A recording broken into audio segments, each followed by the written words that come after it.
नमस्कार. आज आपण बघणार आहोत, शिकणार आहोत जीवाणू व जीवाणूजन्य रोग. हे तुमचं आरोग्यशास्त्रात येतं सायन्समध्ये. जीवाणू काही चांगलेही असतात, जसं आपण म्हणतो गुड बॅक्टेरिया. आपण यामध्ये सगळ्याचा अभ्यास करणार आहोत. ठीक आहे, तर सुरू करूया आपण आपल्या आजच्या लेक्चरला. त्याआधी सगळ्यांनी सेशनची लिंक जी आहे ती शेअर करून घ्यायची आहे. चॅनलवर नवीन असाल तर टिक्कर मराठी चॅनलला सबस्क्राईब करून घ्या आणि व्हिडिओला लाईक करायचं आहे. ओके, तर सुरू करूया आपण आपल्या लेक्चरला. बघा, आरोग्य म्हणजे काय, तर रोगाचा नुसता अभाव म्हणजेच आरोग्य नव्हे, तर शारीरिक, मानसिक आणि सामाजिकरित्या पूर्णतः सुदृढ असण्याची स्थिती म्हणजे काय, आरोग्य आहे. आणि ही व्याख्या कोणी केली आहे, WHO नी, म्हणजे कोण, वर्ल्ड हेल्थ ऑर्गनायझेशननी ही आरोग्याची व्याख्या केलेली आहे.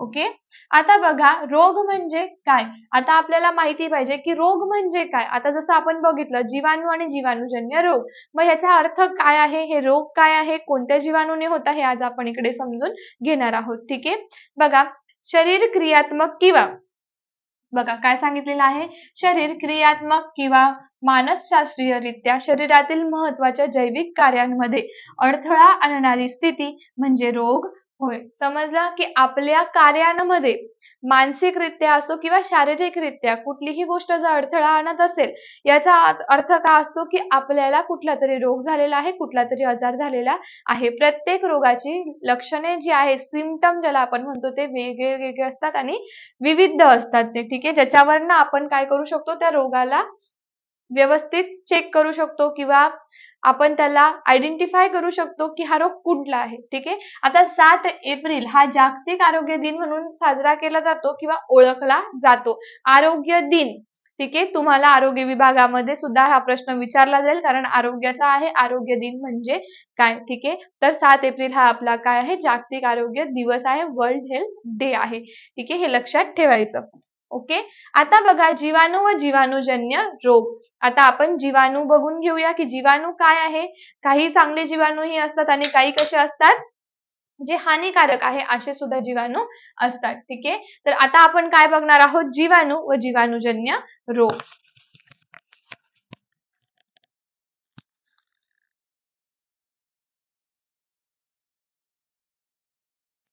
बघा, जीवाणू साधारणतः एकपेशीय असतात. एकपेशीय म्हणजे काय, जीवाणू काय सांगितलेले आहे, एकपेशीय असतात.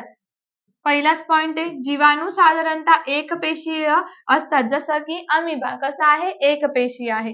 विषाणूंपेक्षा आकाराने कसे असतात, मोठे असतात. त्यांचा आकार जो आहे तो कसा असतो, मोठा असतो.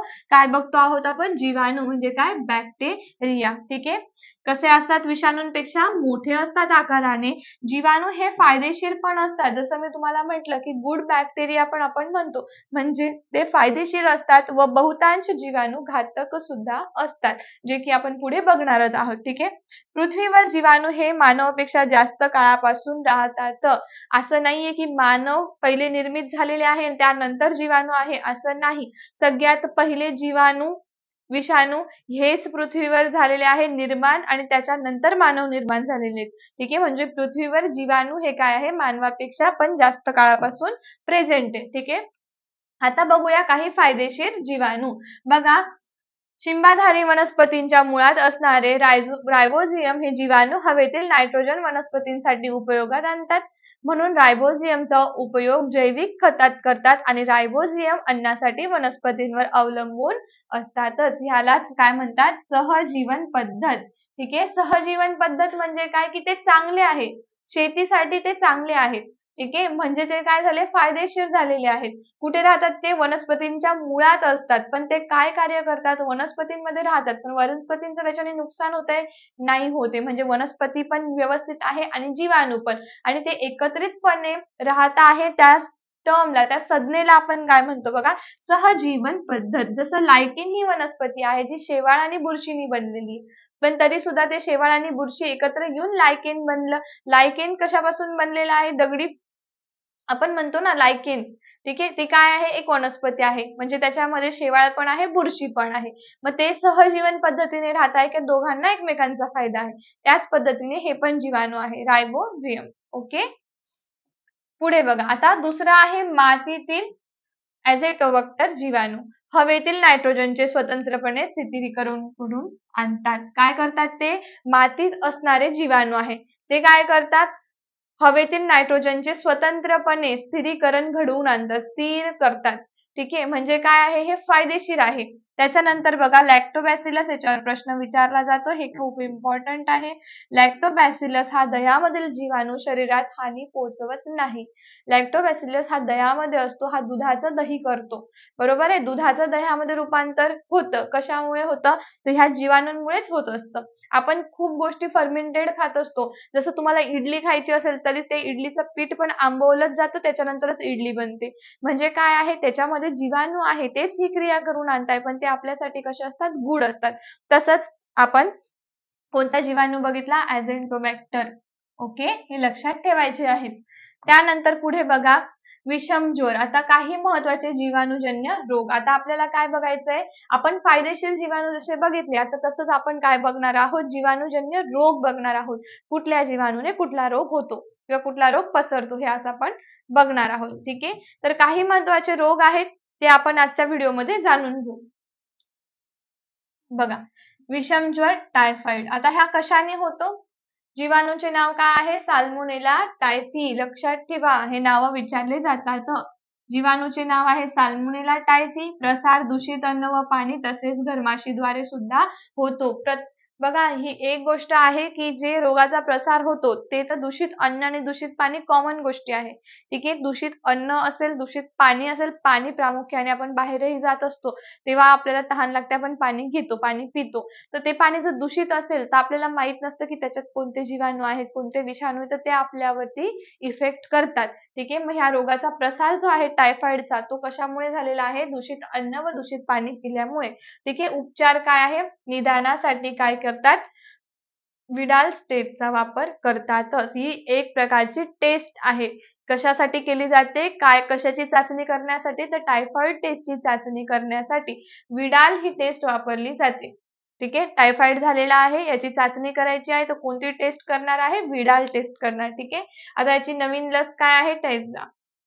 बघा, इथे तुम्हाला नवीन लस दिलेली आहे की ह्याच्यावरची आलेली लस कोणती. ओके, पुढे बघा क्षयरोग. क्षयरोग काय आहे? जीवाणूंचे नाव मायक्रोबॅक्टेरियम ट्युबरक्युलोसिस. आता आरोग्याचे जे झेडपीचे पेपर येणार आहे त्याच्यामध्ये खूप महत्वाचं काम आहे, तुम्हाला याच्यावर प्रश्न विचारले जातील. जीवाणूचं नाव काय आहे? मायक्रोबॅक्टेरियम ट्युबरक्युलोसिस. प्रसार होतो थुंकीद्वारे, हवेद्वारे, द्रवबिंदूंच्या स्वरूपात सुद्धा होतो. एखाद्या व्यक्तीला झालेला असेल, ठीक आहे, त्याच्या जवळ जर तुम्ही असाल तर त्याच्या द्रवबिंदूंच्या माध्यमातून तो व्यक्ती जर शिंकला किंवा हसत असला किंवा बोलत असला तर त्या माध्यमातून सुद्धा याचा प्रसार होतो. उपचार काय आहे? निदानासाठी एक्सरे केला जातो. ठीक आहे, आणि ट्युबरक्युलोसिस जी टेस्ट आहे ती केली जाते. नंतर बघूया क्षयरोग. आता लस काय आहे? बीसीजी. ही तुम्हाला सगळ्यांना माहिती आहे. क्षय रोगासाठी कुठली लस दिली जाते? बीसीजी लस दिली जाते.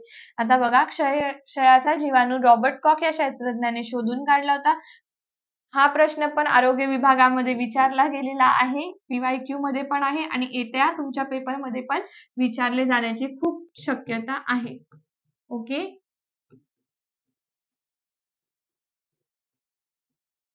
त्यानंतर बघा डोट्स ही पद्धत आहे, डायरेक्टली ऑब्झर्व ट्रीटमेंट शॉर्टकट. ही पद्धत वापरली जाते. कशाची उपचार पद्धत आहे? तर क्षयरोगावरची उपचार पद्धती आहे. त्याच्यानंतर बघा RNTCP च्या अंतर्गत काम करतात. ही क्षयरोगाची उपचार पद्धती. ह्या गोष्टी लक्षात ठेवा. क्षयरोगाबद्दल आहे. आपण काही पद्धतीचे जीवाणू बघत आहोत. ठीक आहे, क्षयरोगाचा जीवाणू कोणता आहे? मग मायक्रोबॅक्टेरियम ट्युबरक्युलोसिस. ओके, त्याच्यानंतर आपण बघितलं टायफॉइड. टायफॉइडचा जीवाणू कोणता आहे? बघा, साल्मोनेला टायफी. आता आपण बघणार आहोत कॉलेरा म्हणजे पटकी. याचा जीवाणू कोणता आहे? जीवाणूचे नाव काय आहे? Vibrio cholerae. बघा, जीवाणूचं नाव काय आहे? Vibrio cholerae. प्रसार दूषित अन्न, जसं मी म्हटलं की दूषित अन्न आणि पाण्यानेच या रोगांचे प्रसार जास्तीत जास्त होतात. मग प्रसार कसा आहे? दूषित अन्न व पाण्याने. उपचार औषध बघा, ओरल रिहायड्रेशन सोल्युशन याच्यामध्ये लोकांना दिलं जातं बॉडीला परत हायड्रेट करण्यासाठी. जी बॉडी डिहायड्रेट झालेली आहे तिला हायड्रेट करण्यासाठी ORS दिलं जातं. त्याचा फुल फॉर्म तुम्हाला दिलेला आहे ओरल रिहायड्रेशन सोल्युशन. लस कोणती आहे बघा, हाफकिनची लस याच्यावरती उपयुक्त ठरते. ओके, लस पण तुम्हाला इथे दिलेली आहे. त्यानंतर बघा घटसर्प. सगळे तुम्हाला इथे जीवाणूजन्य रोग दिलेले आहे. कोणते कोणते रोग आहे बघायचे आहे तुमच्या येत्या एक्झाम साठी, हे खूप महत्वाचं आहे. बघा जीवाणूंचे नाव काय आहे, कॉर्नीबॅक्टेरिया, डिप्थेरी. ठीक आहे, प्रसार हवेमार्फत द्रवबिंदूंच्या स्वरूपात, जसं आपण त्या रोगाबद्दल बघितलं क्षयरोगाचा जसा होतो त्याच पद्धतीने. उपचार काय, औषध विचारलं जातं. MCQ मध्ये जे मागचे प्रिव्हियस इयर क्वेश्चन पेपर आहेत PYQ प्रिव्हियस इयर क्वेश्चन आहे त्यामध्ये हा प्रश्न विचारला होता की जो जीवाणूचे नाव पण विचारले जाते, तर हे पण तुम्ही लक्षात ठेवा. बघा कॉलेरावर घटसर्पावरती तुम्हाला जीवाणूचे नावही विचारले गेले होते आणि उपचार पद्धती म्हणजे औषधाचं नावही विचारलं गेलं होतं. तर घटसर्पावरती दिलेलं गेलेलं औषध पेनिसिलिन. लक्षात ठेवा. लस कोणती आहे, त्रिगुणी लस DPT. त्रिगुणी लस पण लक्षात ठेवायची आहे. हे सगळं आरोग्य विभागासाठी खूप महत्वाचं आहे, यावरतीच प्रश्न विचारले जातील. ओके, त्याच्या नंतर बघूया धनुर्वात. आता धनुर्वात, ठीक आहे, त्याच्यासाठी काय केलं जातं, जीवाणूंचे नाव काय आहे बघा, स्ट्रिडियम टिटॅनी. काय सांगितलंय, की स्ट्रिडियम टिटॅनी. ओके, प्रसार ओल्या जखमेतून. ठीक आहे, इथे तुम्हाला जखम दाखवलीये. ओल्या जखमेतून काय होणार आहे बघा, इथे जीवाणू दाखवले बघा, एक हे दिसतंय बट किती जीवाणू आहे त्याच्यामध्ये. ठीक आहे, मग ही जी ओली जखम आहे हिच्या मार्फतच हे जे जंतू आहे बाहेर येतील है ना, याचा प्रसार होणार आहे. याच्यावरती पण लस काय आहे, DPT त्रिगुणी लस याच्यावर दिली जाते. ठीक आहे, मग ही कोणाकोणासाठी असते बघा, घटसर्प, बघा घटसर्प, धनुर्वात याच्यावरती ही लस दिली जाते. डांग्या खोकला याच्यावर पण ही लस दिली जाते. ओके, देन आहे कुष्ठरोग. आता कुष्ठरोगला आपण लेप्रोसी म्हणतो. ठीक आहे, यांना हँडसन डिसीज सुद्धा म्हटलं जातं. का, कारण ह्या जीवाणूचा जो शोध आहे तो हँडसन या शास्त्रज्ञाने लावलेला आहे. ओके, जीवाणूचे नाव काय आहे, मायक्रोबॅक्टेरियम लेप्रेसी. ओके, समजलं, जीवाणूचे नाव काय आहे, मायक्रोबॅक्टेरियम लेप्री. आणि प्रसार कशा मार्फत होतो, त्यांचा संपर्क, रक्त द्रवबिंदू याच्यातून काय होणार आहे, याचा प्रसार होतो. ठीक आहे, म्हणून कुष्ठरोगांपासून खूप लांब लोक राहत होते, बट आता कुष्ठरोग तसे राहिलेला नाही. आधीच्या काळात खूप कुष्ठरोगी होते, बट आता ते दिसत नाही किंवा आता कुष्ठरोगी नाही पण आहे. ठीक आहे, त्याचा प्रसार कसा होत होता, जर दूषित रक्त एकमेकांमध्ये जर मिसळत असेल तर होत होता, द्रवबिंदूतून होत होता. आणि संपर्कात जर ती एखादी व्यक्ती असेल जिला हा रोग झालेला असेल त्याच्याने काय होत होता, याचा संपर्क पण होत होता. ठीक आहे, उपचार पद्धती काय आहे, याच्यावरती कुठल्याही प्रकारची लस उपलब्ध नाहीये.